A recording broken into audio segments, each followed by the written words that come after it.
Eh ben vous voyez devant vous un homme heureux. Je vous ai dit tout à l'heure, j'espère que Jacques Bélanger viendra avec quelques échantillons. Bah, écoutez, c'est absolument extraordinaire. Je pense qu'on vous montrera ça dans un instant. Jacques Bélanger, bonjour. Bonjour. Alors, je vous ai présenté, vous l'avez entendu, comme meilleur ouvrier de France. Ah, j'étais très surpris, parce que moi, je pensais que vous étiez meilleur ouvrier de France en chocolat, pas du tout. C'est meilleur ouvrier de France, pâtissier, confiseur. Voilà, depuis 1982, d'ailleurs, en 1982, le concours chocolatier n'existait pas. Ah, d'accord. J'ai participé à sa création, mais des années plus tard. Ça fait 10-12 ans qu'il existe. Bon, pour les gens qui ne sauraient pas, le col que vous avez là, il n'y a que les meilleurs ouvriers de France qui peuvent le porter. Voilà. Dans notre profession du sucré, il y en a 3 titres. Celui de pâtissier, qui est le plus ancien, celui de chocolatier et celui de glacier. Très bien. Jacques Bélanger, vous n'êtes pas sartois, bon, vous n'êtes pas né pas très loin. Mayennais d'origine. Oui, c'est pas à Pouancé que vous étiez né? Oui, exact. Enfin, j'ai très peu habité à Pouancé. Ah non, mais il faut être précis. J'ai très peu habité à Pouancé, mais je me souviens quand même dans la maison. Mais j'ai passé mon enfance vivante, je dirais vivante, c'est-à-dire les jeunes années où on court dans les champs, tout ça, à Laval. Voilà. Au pavement à Laval. Où vous avez passé votre certificat d'études primaires et vous avez débuté un certificat d'apprentissage. Eh ben non, en charpente. En charpente. On est d'accord ou pas? Après avoir demandé menuiserie. C'est vrai. Mais il n'y avait plus de place, donc j'ai fait avant une école où, comme j'avais demandé de la pâtisserie, c'était une école employée de collectivité. Donc j'ai fait ça pendant un mois, mais il y avait 33 filles et un garçon. D'accord. Non mais c'est fou quand même. C'est fou de penser qu'un charpentier deviendrait un jour le meilleur chocolatier. Alors qu'est-ce qui s'est passé pour que vous bifurquiez d'abord? Tout simplement, j'avais trouvé un apprentissage, mais il n'y avait pas d'école de pâtisserie à l'époque. Donc l'académie a refusé que je démarre un métier manuel. D'accord. Donc quand je n'ai plus besoin de l'accord de l'académie, je suis retourné voir le patron que j'avais trouvé 2 ans auparavant. Et en l'occurrence, c'était Béline? Non, c'était Pâtisserie Guillou, avenue de la Gare à Laval. Ah d'accord. Et Béline, ça a été après, pour le CAP? Une fois que j'ai eu mon CAP, voilà, mon but c'était de monter à Paris, mais de faire une étape intermédiaire pour ne pas me noyer. Et donc...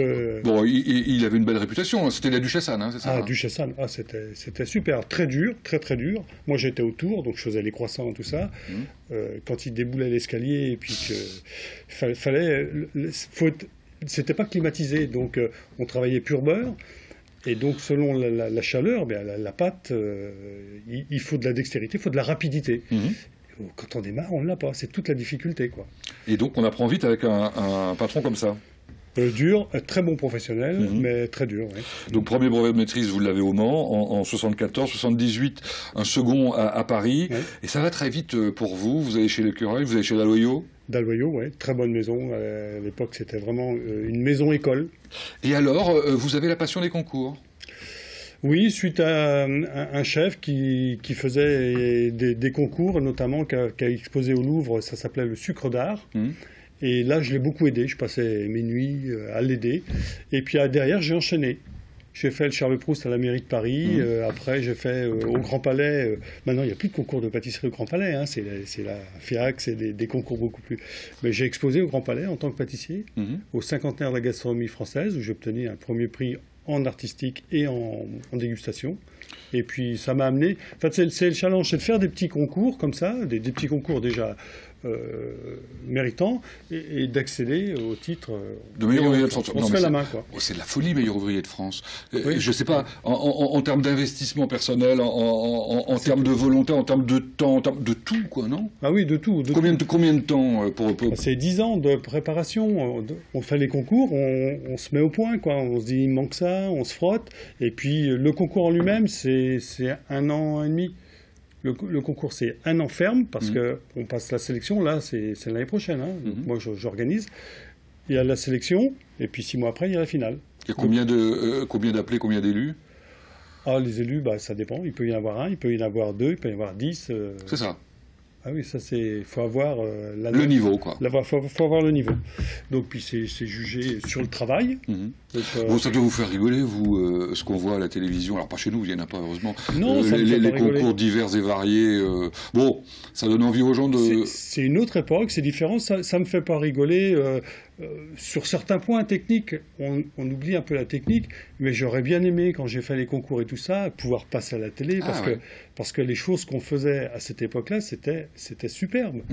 Et on aurait aimé profiter, mais c'était uniquement professionnel. Ce que vous faites aujourd'hui, c'est superbe aussi, hein, il faut bien le dire. Alors rassurez-vous, je ne sais pas si on va pouvoir vous les montrer là. Vous nous avez amené des petites choses qui, ma foi, sont sympathiques. Alors ça ressemble pas du tout à du chocolat.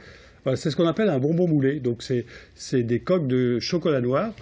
Il y a du beurre de cacao coloré qui fait la couleur. Et après, on a fait une déclinaison de caramel. C'est 6 caramels différents. Donc c'est une coque de chocolat. Racontez-nous celui-là. Celui-ci, c'est un caramel à l'eau de vie de poire. Celui-ci, c'est un caramel à la fleur de sel. Celui-ci, c'est citron menthe. Celui-ci, c'est pomme tatin. Celui-ci, fruit de la passion. Et celui-ci, citron vert. Bon, il y en a que 6. On est combien à LMTV à travailler là? Ça va être compliqué de se mettre d'accord. J'ai un couteau pour les couper. Ah bon, il y en a d'autres. Oui, vous avez ramené toutes sortes de choses. Aujourd'hui, il faut combien de types de chocolat pour satisfaire une clientèle? Parce que c'est fou, quoi. On a déjà ce qu'on appelle le bonbon de chocolat qui est décliné comme ça. On en a à peu près 35-40 sortes. On essaie d'en éliminer parce que tous les ans on en recrée, donc ça devient difficile à gérer toute une gamme trop large. Et c'est bien de le faire vivre parce qu'on crée, on modifie aussi les recettes. Il y a des recettes qui vivent, quoi.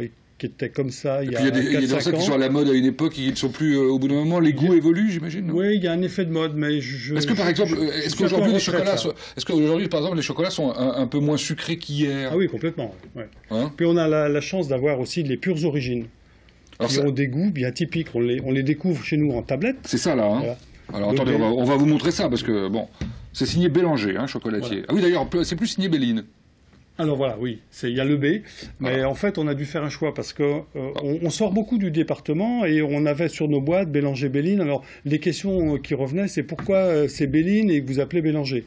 Bon, nous on aime bien Béline, on n'a rien contre Béline, c'est bien connu sur ça, donc à un moment donné il fallait un peu choisir, quoi. Donc on a gardé le B, puis on a mis Bélanger, mais sur les ballotins c'est toujours marqué Béline. C'est difficile de commercialiser avec deux noms différents. Donc je vous ai coupé en fait là, vous disiez des chocolats d'origine, comment dire, prestigieuse. Venezuela. Oui. Alors attendez, j'arrive pas à lire Puerto Fino. Ces deux-là, j'ai ramené ça, enfin je ne les ai pas ramenés dans ma valise, mais j'ai découvert les cacaos l'année dernière au Venezuela, où je suis allé sur place, sur les plantations où c'est produit, pour voir comment c'est produit, s'ils mettent des engrais, si c'est les cabosses, par exemple du chuao. Quand on est dans la plantation, les planteurs peuvent nous dire un petit peu ce qu'ils veulent, mais une cabosse de chuao, elle est blanche, elle n'est pas rouge, voilà. Donc ça, il y a sur place, on s'éduque déjà sur le produit, puis on éduque aussi les planteurs, parce que les planteurs, en fait, c'est des gens qui ne voyagent pas, malheureusement, ils n'ont pas les moyens, et on leur amène des produits, on leur montre ce qu'on fait avec leurs produits. Ils ne savent pas, parce que sur place, il n'y a pas de chocolat, les pays sont chauds, c'est très peu développé cette chose. Alors là, il y en a Tanzanie, 68%, cacao pure origine, un autre Venezuela qui s'appelle lui le Clao, 68% aussi. Chuao, c'est le top. C'est un petit village. Alors, vous avez au dos de chacune de nos tablettes la perception organoleptique. Ça, c'est quand on fait des dégustations à chaque fois et on écrit les sensations qu'on ressent. Alors après, ça dépend du palais. Comme on le fait avec le vin, quoi. Oui, pareil. Alors, on fait ça à 11h.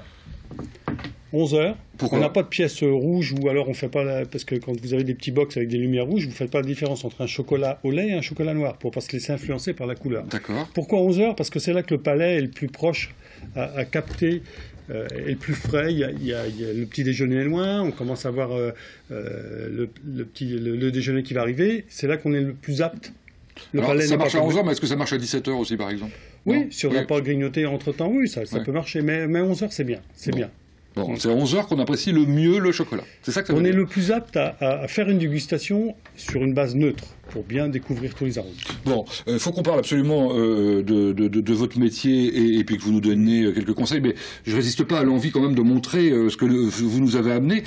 Et justement, quand on montre, on voit aujourd'hui qu'alors là, de la même manière, il y a une évolution absolument considérable. Des couleurs, un packaging qui est important. C'est important, ouais. C'est important pour accompagner le produit pour ses déplacements, voyager, les gens voyagent, veulent offrir. C'est quoi là Là, ce sont des petites noisettes du Piémont enrobées d'un chocolat au lait avec de la fleur de sel. Goûtez, vous allez voir, c'est salé, c'est surprenant. Donc elle est grillée, la noisette. C'est un produit simple, mais c'est sympa. Hein. Ah oui. C'est bien avec le lait, c'est moins bien avec le noir. D'accord. Ah bon? Enfin, c'est mon avis. C'est assez rare, ça. Alors, ensuite, vous nous avez ramené... Alors, ça, c'est pas du chocolat. Hein. Ah, ça, c'est pas du chocolat. Mais c'est sartois. C'est la première année que je fais des confitures de Mirabelle. Et ça, c'est une prune que j'ai dans mon verger. Je recherche d'ailleurs parce que j'en manque. Et il y a des gens dans le village où je suis qui m'ont dit, mais ça, on fait de la bouille d'ours avec ça. Je dis quoi, de la bouille d'ours? J'ai compris en la faisant pourquoi. Déjà, quand vous prenez, c'est une petite brune ronde qui est bleue. Quand vous la coupez, elle est verte. Vous avez vu comment c'est rouge? Je ne mets pas de colorant. À la cuisson, elle est très peu juteuse, très, très sèche. Et à la cuisson, elle devient rouge.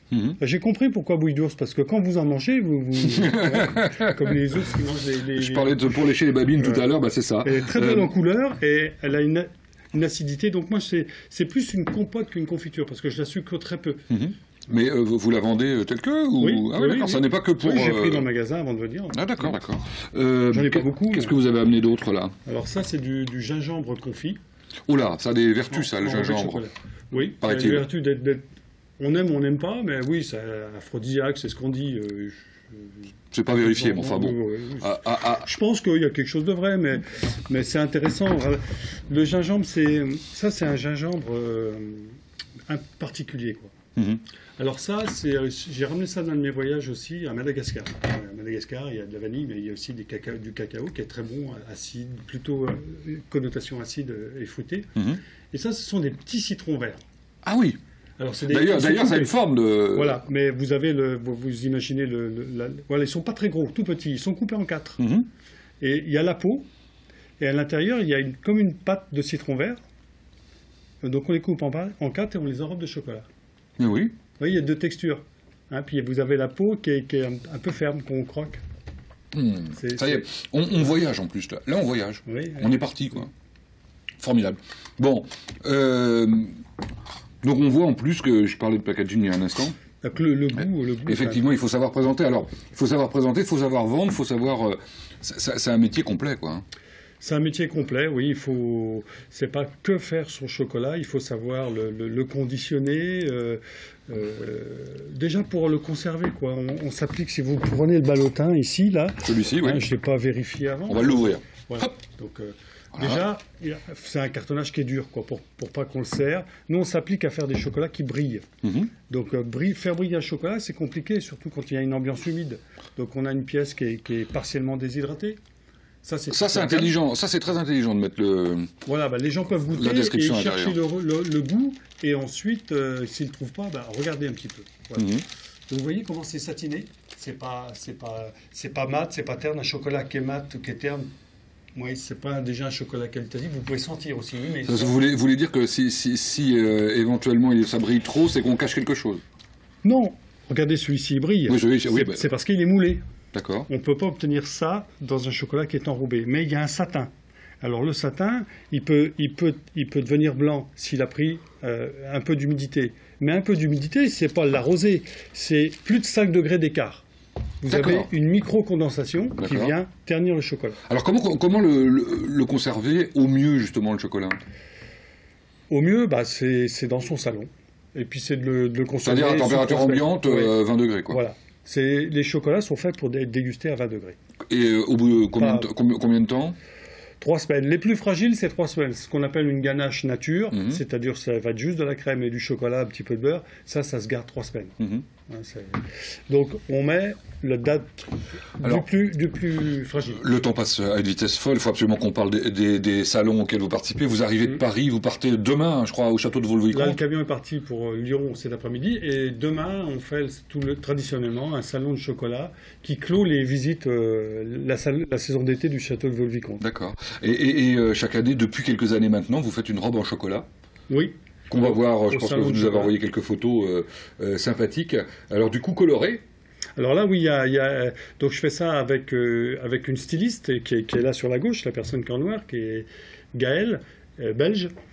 Et donc, elle a fait le dessin, et ensuite, moi, je fais la robe. Alors, elle me fournit des tissus, et donc là, il y avait un jupon, et il y avait des LED au jupon. Donc, la robe est donc ajourée par comme des fleurs au chocolat. Nous, on l'a toute chocolatée, puis on a rajouté des petites demi-sphères en chocolat sur le côté. Et voilà. Qu'est-ce qu'elles deviennent après, les robes? Eh bien là, on l'a retapée hier, parce qu'elle était un peu abusée, parce que le salon du chocolat, c'est tous les jours. On peut retaper? Ça dépend lesquels. L'année dernière, avec Claudia Bagbo, c'était difficile de la retaper. Mais là, oui, on a pu la retaper, et elle va défiler à Lyon. Très bien. Demain. Bon. Deux mots rapidement sur ce trophée que vous avez reproduit, celui des 24 heures. Je ne sais pas si Grégory Jugé a la photo ou pas. Voilà, donc un petit cadeau à la CO pour les 90 ans. C'était un petit cadeau à la CO qu'on a fait avec mon équipe, parce que tout le monde l'avait... En fait, c'est plus mon équipe qui me l'a proposé que moi. Voilà, ils ont pensé, c'est très bien, donc on l'a fait. Bon, on n'a pas eu le temps de tout raconter sur vous, mais c'est pas grave. Une chose est certaine, c'est que vous aimez tellement votre métier que vous avez réussi à faire que votre fils ait envie de faire la même chose que vous, après être parti dans d'autres horizons. Hein. Il était destiné à faire tout autre chose. Hein. Bah, il était ingénieur chez Technip à la Défense. C'est incroyable, ça. Et voilà, et puis il nous a surpris quand il nous a demandé, d'ailleurs on a dit non, la première fois qu'il nous a demandé, dis non, écoute, on t'a financé des études. C'est Vianney en photo. Vianney, voilà. Et puis on est revenu sur notre décision, et on a discuté avec des gens, enfin on nous déconseillait aussi, un comptable, tout le monde nous déconseillait de travailler en famille. Et maintenant, vous éclatez avec votre fils, on peut dire. Maintenant, on peut dire comme ça. On ne regrette pas une seconde. Et puis là, depuis septembre, on a embauché notre gendre, en fait, aussi. Ah oui. Qui aussi vient d'un autre milieu, puisqu'il était ingénieur dans le bâtiment. Et puis alors, du coup, vous avez donné le goût du concours à votre fils, puisque on l'a vu la semaine dernière, il s'inscrit au Talent Gourmand, c'est ça? Voilà, oui. Alors du coup, j'étais obligé de me retirer, parce que moi, j'étais demandé jury, donc bien sûr, s'il est sélectionné, je ne serai pas au jury. Bon, écoutez, c'est un plaisir de vous recevoir, évidemment, mais c'est un plaisir tout court. Hein. Merci, c'est trop court, mais merci de nous avoir fait partager cette passion que vous avez. Je crois que le mieux, c'est encore d'aller vous rencontrer chez vous, là-bas à Rouillon ou en centre-ville. Ou en centre-ville, ou sur différentes actions qu'on fait ici, cours et jardin, la braderie. On essaye d'être présent partout où il y a du chocolat, chez nous, au Mans. Il y a combien de personnes qui travaillent maintenant pour vous? On est 21. 21 personnes, mais c'est un plaisir. C'est une affaire qui tourne. Oui, on sort aussi pas mal du département pour la faire tourner aussi. Merci Jacques Bélanger d'être venu nous voir, c'était vraiment un plaisir. Merci à vous de nous avoir suivis. On se retrouve dans une semaine pour un prochain Intensément Sarthe.